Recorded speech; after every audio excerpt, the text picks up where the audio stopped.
Good evening. Good evening, support. Okay, Yes, sir.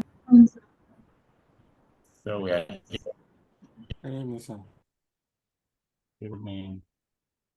We're here for my last session with you all, and I hope it's been worth your while coming on this journey. I saw the schedule for the activities to wrap up the last few sessions and classes you have. I can already say congratulations. I hope this has been a great journey for you. We had a very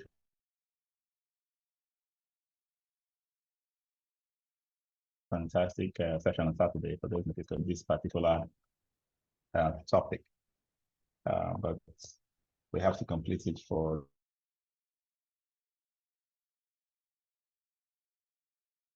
the virtual class as well. So we're here. Raise from our last class we had together. That's the class we had on Friday.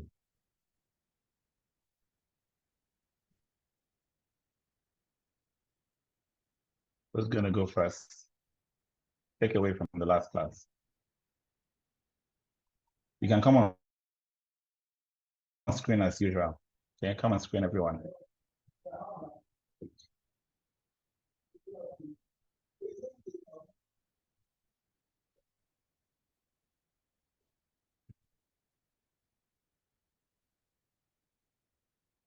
What's up, Solomon, Femi, Ostad, Alfred, Kechi, Amen, Fumi. Thank you, Nick. Thank you, Tony. Thank you, George. Albright, you're not on screen. Thank you, Damilola. Peter, Emmanuel.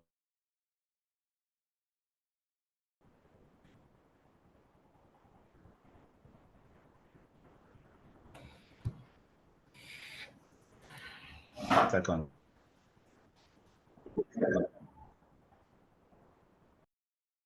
Okay. Good evening, Mr. Paul. Spending my other colleagues comes in the last class, wherever you were able to understand the various regulatory requirements for buildings as well as their code. I think in it you made us understand that it is very necessary to have as a facilities manager to understand the building codes regardless of the stories of the building that is necessary for these things. And there are a set of rules actually that specify the minimum standard for constructed objects, whether building or non-building structures. And made us understand that we usually apply same to architectural designs as well as need for engineers to also have same knowledge. And they encourage us to download the building codes. Encourage us to also go through these things so that we can have them handy.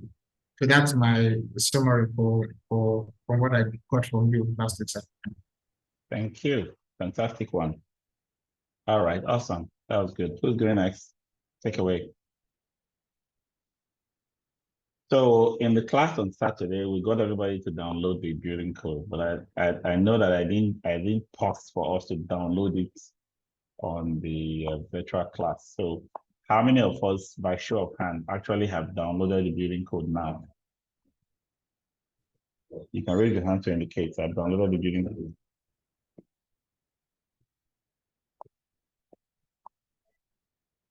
Yeah. Of course, it's not one person among you that have done that. Let's have everybody that have done it.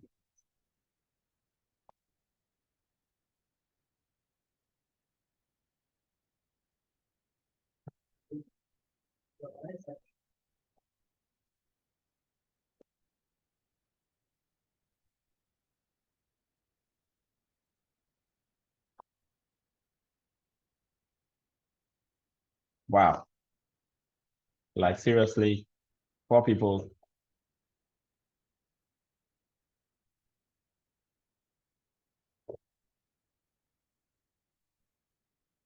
It doesn't take 2 minutes. Can we do that now, please? Just use your phone to get on it. I found it online now.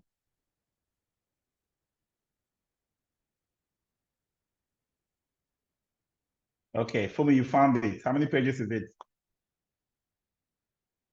All right, Damila, you found it as well. Peter, okay. So I have 476 pages. Awesome. That's which year's edition? What year is it on the first page? Let me check.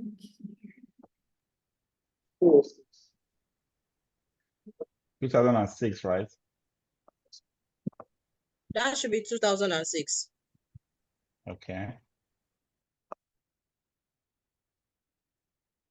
There was a time there was this 2016 edition that wasn't passed into law. People could find the 2016 edition, it was shorter, but it wasn't passed into law. I think the National Assembly tried to pass a new version in 2016, but that didn't scale through. And I don't know what else has happened again since then. So 2006 is still valid. 2006. 2006 also. All right. 2nd August 2006. Okay. So that should be the last one that has been passed into law. So what you do is basically browse through it and highlight certain sections that relate to your work as a facility manager. In fact, almost every aspect, but some of the aspects we talked about on the basic provisions for the built environment, as well as specific guidelines for the type of facility you are managing. So if you're managing a warehouse, if you're managing a school, if you're managing a church, if you're managing a retail mall, you go to that section and abreast yourself again of specific provisions for that. All right, thank you so much. We can put our hands down now. Well done. I usually insist that you download it while we are still in class, so that I will be sure you have a copy of it. Many people are going to ignore this, take it for granted, and struggle with those questions in the exam. The exam has quite a bunch of questions that ask you, about categories and stuff regarding the building codes, that if you didn't read it, you probably have to skip on those ones. Okay. All right, so today we're looking at business.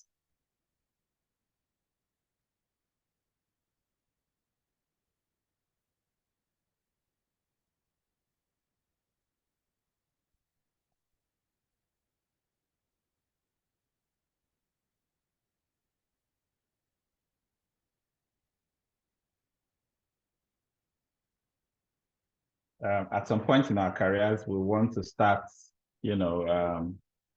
entrepreneurship. Not everybody do. I don't think everybody wants to become entrepreneurs. And I don't, I don't blame you for anybody who doesn't want to become an entrepreneur. It's not something that that is very easy. It's not something that you should just jump into if you've not made up your mind. Because of the journey itself is a tough one, and not everybody can survive it. Some people try, fail, start again, try, fail, start again, and with that kind of resilience and doggedness, they will brave through it. But most people who don't go into entrepreneurship, maybe try and fail, can't hold it out in a business of any kind, need to understand the kind of mindset of entrepreneurship while you're still earning salary. Some of us work in such a way that we are so in opposition to management, we are so anti-establishment all our careers, that if something happens and we have to run a business, we see ourselves not being able to retune our minds to, a pro-business, a pro-establishment mindset. to be able to actually run a business. So we end up running a charity, an organization that gives and gives and gives and doesn't get anything in return, and then you fold up. For some, it's just the basic ability to coordinate, organize, and manage resources that they lack. Okay, so if that is the case and you have the mindset and you just need some managerial skills, you go for some kind of training and you can, brush that up. But there's something about how you have worked from year to year in your career that affects the outcome of your entrepreneurship. In this class, we're going to be able to look at how you can gain comprehensive understanding of the essential steps involved in starting a business. So not just facility management business, but we're going to focus more on businesses in our built environment, right? Market surveys, marketing generally, legal and regulatory requirements, professional bodies and membership, and then we're going to look a little bit at our own FM industry. What exactly is driving, the FM business of today? Because when you look at how businesses are being outsourced, if there's a lot of outsourcing from client organizations, then you'll be expecting that FM service providers will be having businesses. If they are not, then that's a different, kettle of fish. So we'll be looking at who is outsourcing, who is not, which industries have that focus. In today's facility management industry, any facility manager will be successful and stand out if they're able to seamlessly combine their business skills and broad scope of technical knowledge. In other words, it's not enough for an FM to be technically savvy, but rather the ability to understand the importance of facility management to business organizations and operations, while also learning strategies for internal marketing as well as external marketing. So that's that intersection between, I'm a facility manager, I can manage people and places and technology, versus I'm a business manager, I can manage a business. I run an organization. We start from the departments that you run right now. So the breakdown, we're going to look at, some of the basic steps in starting a business. For most people, it's just about the idea. In fact, most businesses are about the idea. When you are told, don't, in fact, focus on solving a problem, creating value. We're talking about something that people want, something that people are willing to pay for, something that people can pay for. So there's a difference between what they can pay for and what they are willing to pay for. Then you intersect that with what you can do and what you love to do, right? So you find a niche in the market and say, for this group of people, for this demographics, there is this particular issue that they have that I can solve. There's this opportunity with them that I can take advantage of. There is this need they have that I can provide solution for. So that's the beginning. That's the whole thing. And don't think about businesses in terms of I have to have something unique and never ever thought of before. If you think like that, you probably will not get to the point of saying any idea makes sense, right? But you can pick up an existing idea, pick up businesses that exist already, and think of how their various market segments are being served. You can find a particular market segment that is probably not being served in a particular way that they would have loved to, and then you pitch into that. Or you'll find a bit of the service, a specialization area. For example, people have gone into fire alarm, fire detection. Some have gone into interior, some have gone into security, physical security, some have gone into plumbing, catering, horticulture, and the rest, all in a bid to serve some aspects of the market, a specialization that you think you can do better than what they are currently getting today. So that's the whole idea of finding a niche. You're not basically going to, because you want to create a niche, form or invent a new system, something that does not exist before.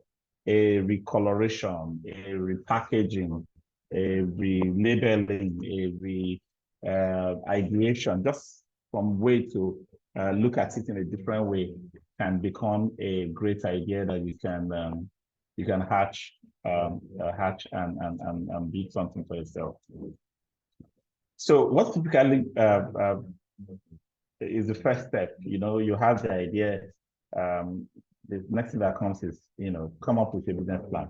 But really, a business plan is not supposed to be that elaborate. So at the level of idea, it's just a few lines where you have written some questions and provided some answers based on how you see at that time. Be ready to understand and accept the fact that your business plan can be changing. You can flesh it out as you go, but the basic idea. So if you hear some of the big startups in the world today, you will hear notes taking over a discussion at a bar, something written on an handkerchief, for example. All kinds of somebody's notebook where he just scribbled and the idea was born. Those are rudimentary form of a business plan. Over time, you can build them into more robust documentation. But you must have clear questions that you have answers for, like who am I trying to provide this service for? What exactly would they be willing to pay for, buy? What issues do they have that my solution will solve for them, right? And so on and so forth. You're basically just asking questions. So when it comes to a business plan, don't make a big deal out of it. I don't spend months and months and months trying to write one. 2 pages, 3 pages, 5 pages, 10 pages max. You've done something that you can continue to build on over time. And then it's important to, once your idea frames up, try to register it, because every day you delay, you don't know who else is thinking about it. You don't know who else is, registering domains, registering, with PAC. So it's important that we start immediately. And some people start a business. The business is not yet operational, so they don't have to run it yet, right? But they've secured the name, they've held onto it. You need to be doing an annual filing to tell the tax authorities and the Corporate Affairs Commission that you have not yet started business. You can do that for as many years as you can, but you've secured it. And that filing is a minimal amount every year. You can even be getting tax clearance for it to show that you have not yet started business. But you cannot open an account in his name, and you cannot run transaction in his name, because once you start doing that, that means you're officially in business, and then you'll be liable for other obligations that comes with that. In facility management, we don't really have permits we need to go for. So anybody can start an FM company today. In fact, anywhere in the world, FM companies are the easiest to start. And that's why you will find people who don't know FM having opportunity to, win a job, get, some administration, some supply and procurement related job, right, cleaning and security. They've taken up FM job already. They've started it already, right? So it's easy to start. But if you start, delving into providing services for, say, the oil and gas industry, telecoms industry, and some specialized industries, then you now need certain permits at that point. So between your office and your website, which one should you focus on first? I would say get your website. Sometimes, depending on how you want to roll or you want to start, it's even possible to not have a website, have just an Instagram page or a Facebook page, and still reach out and gain customers with that kind of display before you can build a website, which could even start with a static website that doesn't cost much, that you can automatically generate from most web hosting facilities. So starting a business, get an online presence. let the client or prospective clients be let their own offices be your office. You're basically coming to them, to discuss what you can do. And quite honestly, initially for the service industry, when you hear of businesses starting in a garage, starting in my bedroom, starting in my living room, and the rest, is just to say that you're not supposed to make put your first investment into your business into another person's business, which is the landlord, right? But people do that, make that mistake.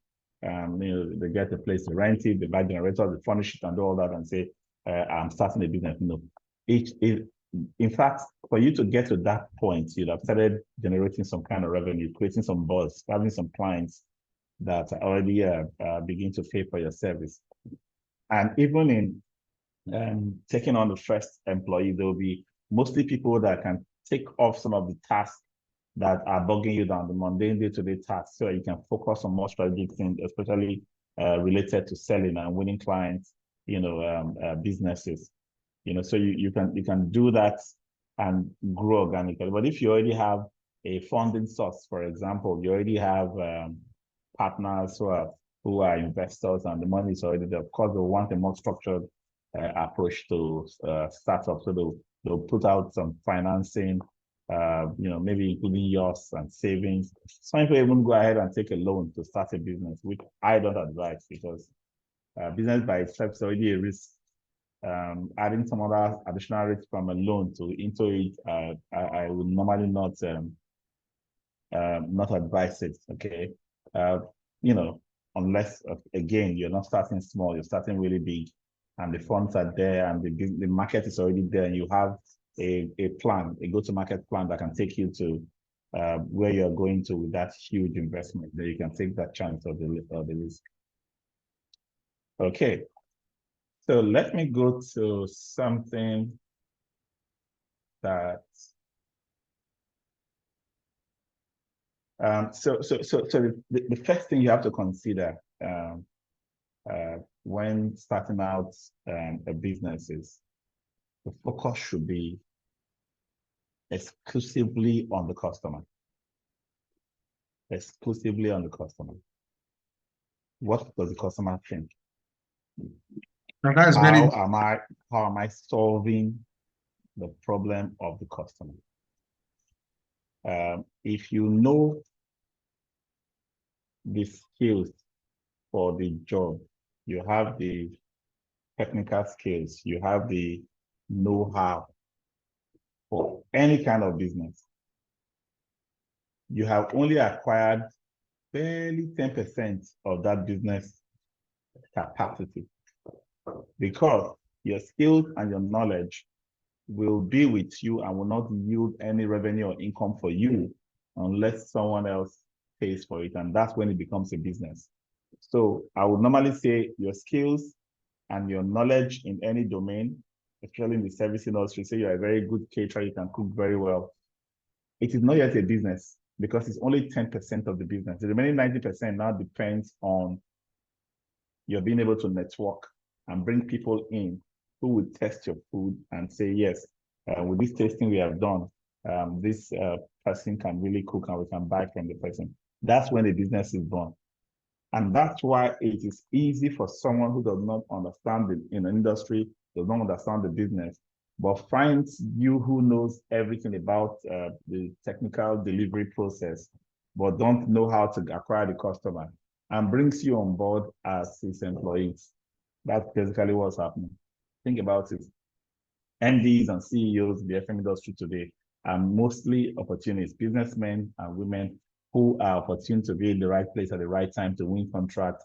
And then the next thing is they need FMs who know what they are doing to come and help them deliver on the FM service. Now, so if you want to flip that coin and now own a business at some point in the future, you cannot stay focused entirely on being able to deliver FM service. You have to start thinking about how you're going to hone your leadership and marketing and sales and IT and financial management skills to be able to get to that point. And marketing, the sales process is the most important thing among all of those. It is being able to identify who needs it, being able to connect with who needs it, being able to prove to them that you can deliver it, being able to sell to them and get them to pay for your service. And then before you now get to the point of being able to deliver to satisfy their needs, because if you don't deliver to satisfy them, they will end up with buyer's remorse and not come back again, and your business will die off, right? So part of delivering, again, is to package your delivering process so that you can use that as a reselling or cross-selling or extra selling opportunities through customer satisfaction and loyalty that you build through the selling process. In Nigeria today, we have typical businesses categories like the business name registration. That's just a business name. There's no difference between a business name and yourself. It's the same entity. Your personal tax clearance is the one for the business. It's just saying that I have another name. That's what the business name registration is. So, and that business cannot be sued separately from you. But a private limited company, a limited liability company, like we say, is one that is an entity, a legally created entity by law. It can take decisions, it can owe, it can be owed, it can sue, it can be sued. There's a clear difference between the rights of the business from the rights of the founders or the rights of the owners. In times past, we used to have the business name being a sole proprietorship where only one person will create a business name. Now you have partnership in business name. They've allowed two people to be able to own a business name. It's more like a joint creation, like both of us coming together to have an alternative name to our individual names. And then the private limited company used to be, you have to be 2 or more people. In fact, it used to be 2 to 50. But now they have a provision from the CAMA of 2020 to allow one person to create a sole proprietorship that is also a limited liability company, right? So consultants and people who don't necessarily need other partners and shareholders in their business can actually open a limited liability company right now and run it efficiently. And then that public limited company is more like a larger entity because the ownership is now more than that 50 threshold. Now has a lot more people, because there are multiple owners involved. The administrators or the managers of such a PLC will now have more stringent reporting requirements. They'll now have to report to FRC, that's Financial Reporting Council, the Securities and Exchange Commission, and so on and so forth, because they are now a public organization and needs to be seen in public domain, no secret. Company limited by guarantees are commercial entities that are set up not to make profit. So if you set up a non-profit organization that is commercial, which means you don't take home the profit from it, you created it to be a self-serving organization, a community type organization, but all surpluses going back into it. It can keep growing. It can be very rich. It can be very expensive in its offering. Can still be niche in its target audience or customers, but it can be a limited by guarantee organization, which means the surplus is not taken away as profit by the founders or owners.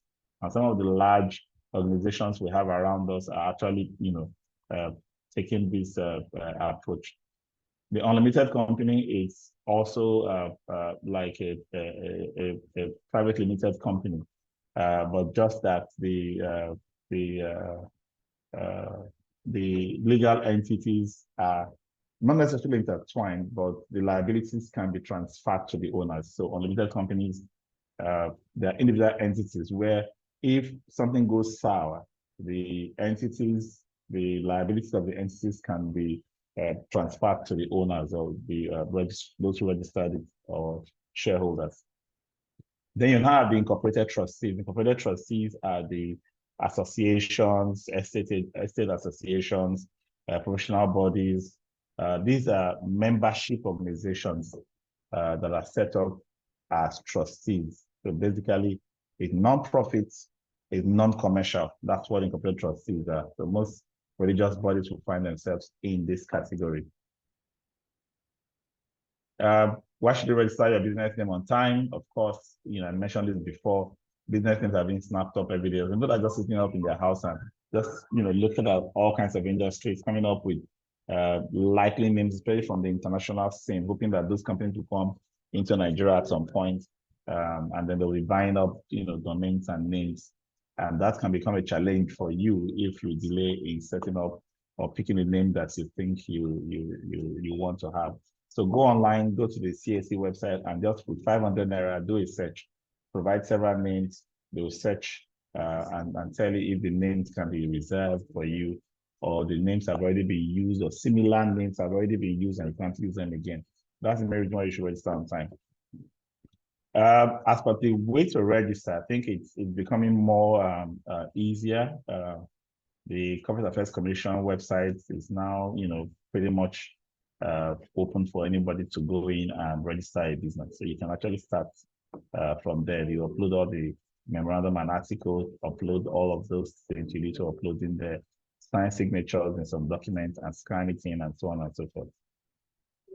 And then there are the regulatory and legal compliance requirements, tax clearance, and people used to say, oh, tax clearance, 3 years, tax clearance, they keep asking for 3 years. You can start a business this year and then go for tax clearance for 3 years. It's simply going to say for 2021, 2022, or 2022, 2023, this guy was not executing business, and they'll see issue out a tax clearance to that effect. There are just minimal fees to get those kind of services, because there are some registrations you want to register for. Say you want to register with the as a federal contractor, with the federal contractors registry. You will need your PENCOM, you need your tax clearance, you will need your PENCOM tax clearance. Then there's the ITF and NSITF, Social Insurance Trust Fund, and the other one. You can use those ones as well to, you need those 4. Once you have those 4, you are updated in that platform, and you can get them, by filing and signing up for, I'm about to start business. I don't have liability regarding them. I want to file to receive them. They'll tell you to pay a minimum, maybe 50K, and so on and so forth. And you get those documentation. You can now, submit properly to qualify as a pre-qualified contractor. If you want to work in the oil and gas industry, that's a whole new area on its own, because you have to get registered with NIPEX, that is the Nigeria Petroleum Exchange, to be able to bid for contracts that are, put out by international oil companies that are in joint venture with NNPC. So NIPEX is more like the procurement arm of the NNPC group. So all their joint venturers have to bring their contracts there for them to bid it out to Nigerian and international organizations to provide the services, and they're all specialized according to different categories of specialization. And then to be able to get registered on the NIPEX, your own specialization, you need to have certain permits. We used to call it DPR, it's no longer DPR, it's now broken down into NUPRC, Nigeria Upstream Regulatory Commission, and then we have the downstream and midstream NMDPRA agency. They are the ones that will give you permits for different things. So you want to provide catering, you want to provide security, you want to provide landscaping, you want to provide mechanical maintenance, you want to provide anything. They have different categories of permits that you get from their portal. Okay, so basically, starting an FM company is free, easy. Starting with opening, getting all these permits and licenses that are typical to most businesses. Now, there are some businesses that don't bother to have all of this. No requirements for documentation or anything, because they already have an established, source of business. So if you are an appendage of a developer, for example, the developer is building and you're managing for the developer, your FM company is the one managing. You probably are not looking out for contract out there. So you probably tell yourself, well, I don't need any of this. But you may be in contravention of the law of the country if you are found to be making money and not properly registered for taxation and other things. So tax evasion can be a big issue when the chips are down. And then because there's a low barrier to entry to FF, does not mean that you should not build network within the industry. Because as operators or players in the industry, we tend to know ourselves. The professional bodies also know the companies that are in the industry. So if you are operating like an outsider, time to come when, whether through legislation or through different regulations or stipulations by agencies, by ministries, you might find yourself excluded from different forums or being able to participate. Sometimes some bidding organizations will tell you to go and get a certificate of membership, corporate membership of certain professional bodies in the built environment, and you probably will struggle at that time because you'll be rushing and everybody knows why you are trying to get it, and it becomes obvious that you are just going to be a parasite in the industry, not contributing, not participating. All right, we're going to look at business success principles, but we're going to take a 5-minute break and be right back. So please put in the group of your break for 5 minutes and we'll be right back. Thank you. Back. So to start a business, to run a business, it's not too difficult to start a business. I mean, think about it. You have the idea, you have some network to get some business, you have some organizational skills, some funding, you can start. But to keep a business running, to perpetuate the business, that is a whole new game on its own. So we need to think about what keeps a business running. When we talk about an entrepreneurial mindset, what normally comes to mind is commercial acumen. I know how to have an input like a seed. I can invest it, my thoughts, my mind, my actions around it, use my network and resources, and then grow it, right? So that's commercial acumen. Get a good bargain and make something on top of it. Yes. But entrepreneurial mindset also requires you to have the ability to take risk, calculated risk. Not everybody can think in this direction. If you want to play it safe, you will have to put your money in certain risk-free or near risk-free instruments, like government bonds, treasury bills, trusted governments, and then you can be sure that to a large extent they can always give you your money. After all they need to do is print more notes and sort you out, right?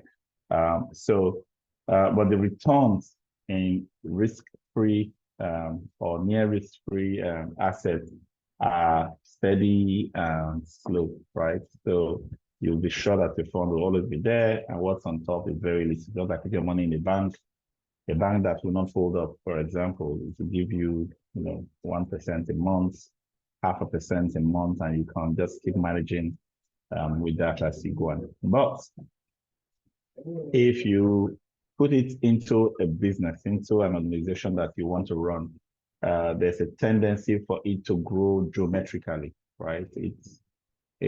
It can grow very rapidly, within 2 million and maybe what 200 million in 1 year. Yeah, because of valuation and other things that go with it.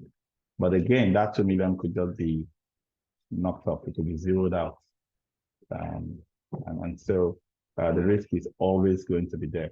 And while you are trying to satisfy your customers, fulfill the aspirations and needs of your staff and other stakeholders, you always must think the business first, business first. So if right now in your current jobs or occupations, you are not thinking the organization first right now, it will be difficult for you to suddenly take that new mindset when you start a business. So while you are still working in organizations that you work for, begin to think about how how can I change my thought patterns, my decision-making processes to align with those of the, the owners, the directors, the shareholders of the organization? How can I act in such a way that I'll always be acting in the best interest of the business? No sentiment. That's the beginning of entrepreneurial mindset. So we talked about finding the need in the market, decide what segments, what personal type of people you want to attend to, what exactly you want to provide for them. Find what you love to do. So we say your passion, but I'll always moderate that with find what you love to do that pays you, right? If what you love to do does not pay you, does not take care of the bills, that's the hobby. That's another topic. That is not what we are teaching in business principles. Strict fiscal discipline, separation between you and your business. Even if it's a business name, make sure there's a clear separation between you and your business in terms of money exchanges and spending and buying. You cannot be going to a fast food joint and you take your business ATM card tied to your business account to be spending. You can't do that. Let the business have its own income and its own expenses, one of which will be a salary that's paid to you as the owner, right? That salary that is paid to you as the owner is not profits. It's not profits. It does not mean that you have now earned from the business as an owner. No, you've only earned as a worker, right? Separate that.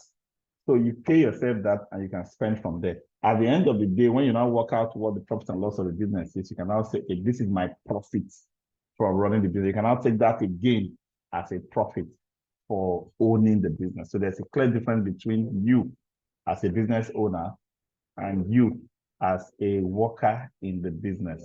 Okay, so that's what we call strict fiscal discipline. You have to be very thorough about that. So sometimes the business will lack and need money. Instead of taking money from your own personal account to pay a vendor, no, don't do that. Transfer that money into the company account as a loan to the business. Let the business pay its own vendor.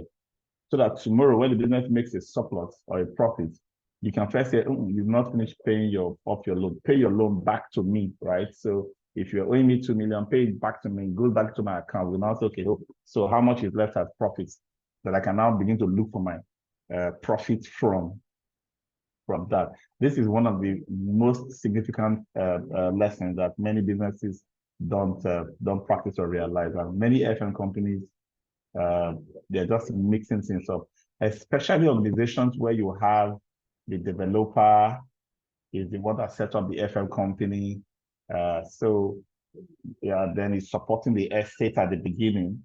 And then when fees starts coming in from the residents and occupants and owners, you start having a mixing of these funds to the point where you cannot fully account for which one is which. That has to be completely stamped. There must be a process for clear separation. And then have a kitchen cabinet of advisors. It's always important to have people you can speak with about business.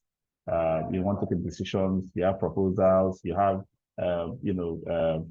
presentations, you have contacts, and you need to expand your network and so on and so forth. Have people you can talk with to advise you. But don't make it a parasitic relationship. It's the same thing that exists with mentoring and coaching. Don't make it a parasitic relationship. Let there be a symbiotic approach to these interactions with people that are your advisors, people that you consult, people that will give you tips from their experience. You don't have to make the same mistakes that people have made in the past, right? Then your brand. Think carefully about your brand. Try to give it some kind of significance. Let there be a correlation between the philosophy of the business and the brand image. So the image has the visuals, which is the logo, the colors, the schema that the business is projecting, but also an image in terms of reputation, right? So you can't be a customer-focused organization with so many customers who are angry and dissatisfied, or people who don't just like you because of the way you are not friendly or not able to deliver quality service to them, right? So your brand should be backed up by both the visuals that communicate and the reputation and attitude and the things you project as a business owner and the members of staff who you work with. Identify the highest priority actions that help you fulfill those needs. Delegate low priority items. Structure your business in such a way that it maximizes profit. If your business is not making profits, like I said before, that becomes a charity. You can just hold it up and change the name to a charity organization. To be successful and grow your business and revenues, you must match the way you market your product with the way your prospects learn about and shop for your product. So in essence, you must be in control of that end-to-end experience for your end users, so that as they pay, they know they're getting value for their money. When you make revenue or profits in your business, especially in the first few years, you don't just pull up. In fact, throughout the business, most organizations will not get to a point where all profits are taken out and shared. No, some part of it will keep being plowed back to grow the business. It's very important. Invest a portion of your money and make sure your money is working for you and you are not working for all your life for your money. So there are two ways to go about this. First, you can consider, oh, I've made a lot of money from this business, from my profits I've been taking. I can invest in more less risky instruments and make steady income from them. I can invest in other businesses and make steady income from them, right? But again, you can also build your business to the point where you can sell stakes in it and make some returns from it. And by that time, you're at a point where the business is now working to earn you money. For many founders, they don't necessarily have to be in their organization for more than maximum 20 years, right? Plan to have that exit. I plan to have that point where I no longer work for my organization because I'm the owner, but I keep making money from it because I am the owner. So that's a very clear distinction that you want to make from when you're still busy hustling and struggling to when you're beginning to make free money, basically based on your previous labors. Customer service is a big deal. If you have one customer who is unhappy, it can become the reason why you didn't get the next 10. But if you have one customer that's very, very happy, very satisfied, that testimonial, that experience can become the reason why you get the next 10. All right. So at the beginning of any organization, don't think about profit. Sometimes I overreact. I'm just like, okay, so why are we even doing this? How much are we making out of it? With all the stress I'm putting into it, somebody's sending me a PO for 30,000, and I'm like, no, we can't be doing that kind of business, right? But if you have an opportunity to project your business through certain clients, you can serve them very well, even though they are not giving you so much money. Give them a very good customer service experience. They can open doors for other businesses for you. Okay, and then cash position and good banking relationship. Cash flow is the soul of business. Being able to meet your obligations as at when they become due is very critical to business success. So to manage this, there is that how much do you want to be owed versus how much do you want to owe, thinking. And this is somehow people think about it with a moral consideration. Why do I want to owe? If I'm owing somebody, I should just pay me.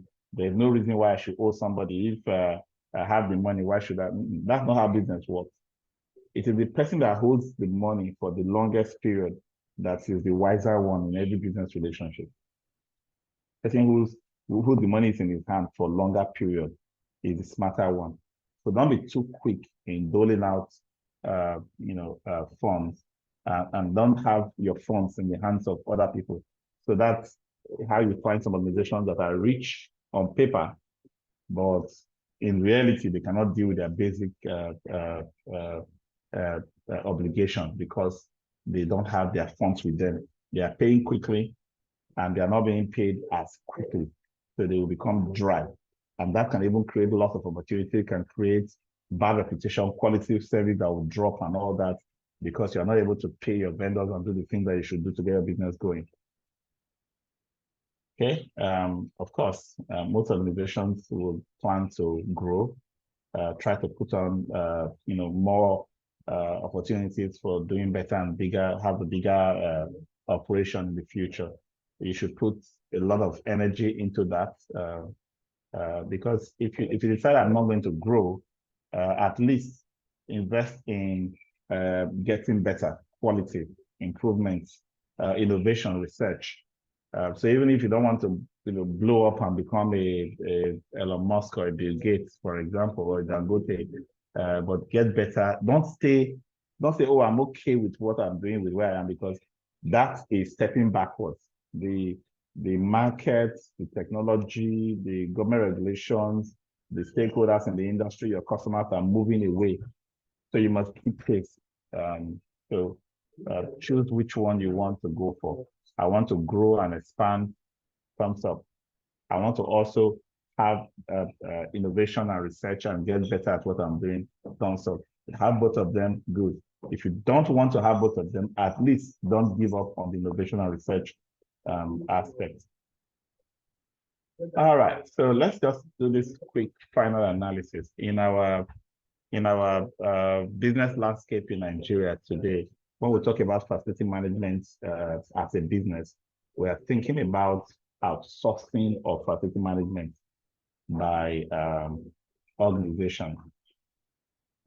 If you started an FM company today, you would want to go to the mall, the bank, the churches, the oil and gas companies, the telecoms companies to say, even the estates and individual dwelling or private properties, say, I can help to handle the management of this. You can focus on your core business while I do this as my core business. But in that environment, you need to understand which industries are actually favorable to giving out jobs. Looking at what we've seen so far, I can tell you that telecoms, they are trying, they are just about 50-50. I think MTN is doing very well in terms of giving out contracts to different entities. The banks, a few, the multinational banks that have branches in Nigeria, like the Standard Chartered and the Citibanks of this world, they tend to have that global mindset where they have FM contracts awarded for entire regions, right, across countries. So it's easy to find such banks outsource their facilities function. Many of the local indigenous banks, they are basically integrating everybody into the system, and then they have vendors that provide one service or the other. The oil and gas industry, I think they've also tried. You see a lot of bids, you see a lot of contracts being bidded out every now and then for FM companies to take on.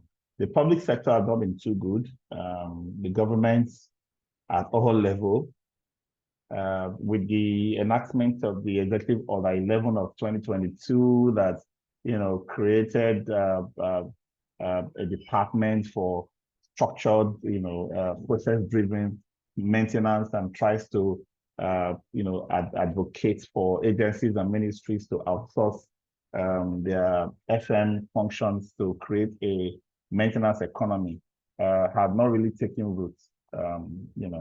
Sometimes you will hear that they've outsourced cleaning here and there. They've outsourced one specialist service for generators and elevators, but not much in terms of outsourcing management so that it can be done. Even when you, if you look deep and say, okay, fine, let's see who are those managing it internally. They are mostly just managing it as transactions. This thing is broken, find the carpenter, find the electrician, buy materials and give to them and labor and all that. So they are doing it more like a transaction, and it's being fed by that.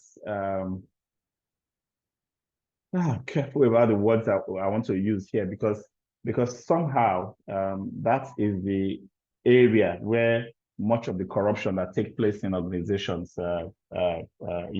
take place. So outsourcing it to probably bring some level of transparency that those who are involved may not be interested in, even though it might bring a lot of returns, savings, and efficiency in terms of value. They may not want to do it. But on the flip side, you may not also blame them. I've seen companies that have outsourced. They paid a little bit more than what they normally spend in-house trying to deliver on the service, and eventually bring it back in-house. Why? The service providers failed woefully, mainly because 9 out of 10 service providers out there are not led by professionals who understand FM, right? So they're just about get the contract, milk it, and move on. And so the clients may not get the kind of quality of service they expect. Processes they expect to be brought in, the value is supposed to be invested in them, in their processes, may not be experienced because, the FM companies themselves are also treated like a business, like a, in transactional way of just getting money out of the client. And so that might be an issue. So capacity in the industry is a big issue. So let's break this down and ask, what should you do if you want to get into an industry that is still rudimentary or primary like we have in Nigeria?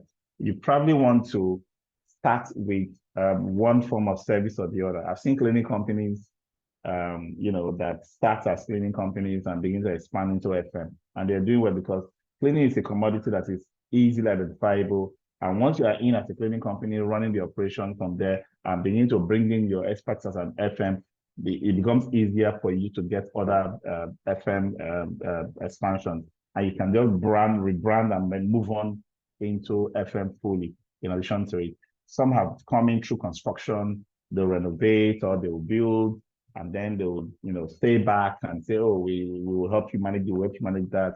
And before you know what's happening, they are gaining ground with the organization and winning more contracts. So there are different opportunities, but think about, where the gap, see how you can position the kind of business you want to create and see how that can be a foot in the door with a particular client that you want to work with, okay?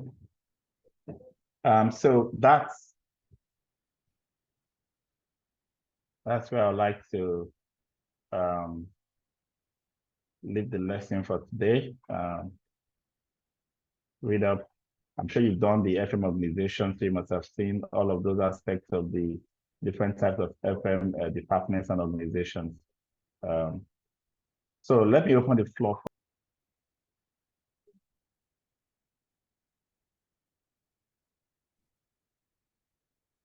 All right, so let's hear your question.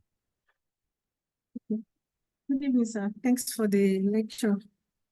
You mentioned that the person who keeps the money longer is the wisest. So how do you how do you cope with the interest rates? Like if the interest keeps, if it's cumulative, it keeps accumulating. So how do you factor that in? Yeah, so if it's my money, it's in my hand, the interest is in my favor, isn't it? Yes. So the thing is, if I have a transaction where I'm having somebody's money in my hand, and that money is accumulating interest, right? Yes, I'll have to ask myself, when that money is in my hand, what am I doing with it? Is it going to yield more than the interest I'm going to pay on it, right? If it's going to yield more than the interest I'm going to pay on it, I'll happily hold on to it. But if what I'm doing with it is not going to yield more than the interest I'm paying it, I'll get rid of that money, go back to sender, isn't it? So that's the whole analysis about holding money. But if you notice, most of these big organizations, multinationals and the rest, they will tell you when you finish your work and you invoice, some say we have 30 days payment terms, some say we have 45 days payment terms, some say we have 60 days payment terms, even 90 days and 180 days payment terms exist in the industry. Why do you think they don't want to pay quickly? It is because for every day their money, because all those payment terms do not add any more cost. They don't pay interest on it. You signed up to a contract that says you'll be paid in 60 days, right? The company gets a chance to use up your service and your value for 60 clear days, right? Before they end up paying you your money. For those 60 days, they're not only using your value that you have created, they're also using the money they should have given you to run their business. You get? So in a way, they are benefiting from two ways by not paying you that money in a hurry, right? So small businesses have to start learning from those big organizations, and start, not being in a hurry to pay. Any money that is not going to be incurring interest in your hand, hold on to it for as long as you can hold on to it. Okay, sir. Thank you, sir. You're welcome. All right, more questions.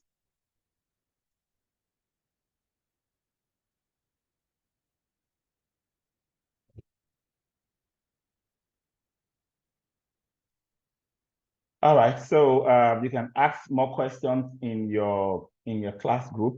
I'm there. I'll be able to answer. And if you want to chat me personally with any issues at work or career, please feel free to do so. Signing up for this program automatically means you've signed up for a lifetime mentorship with me and my faculty. So feel free to make use of it. So with that, I'll say have a good evening and bye-bye. Thank you, Paul. Thank you, Thank you, sir. sir. Good night. Thank you very much, sir.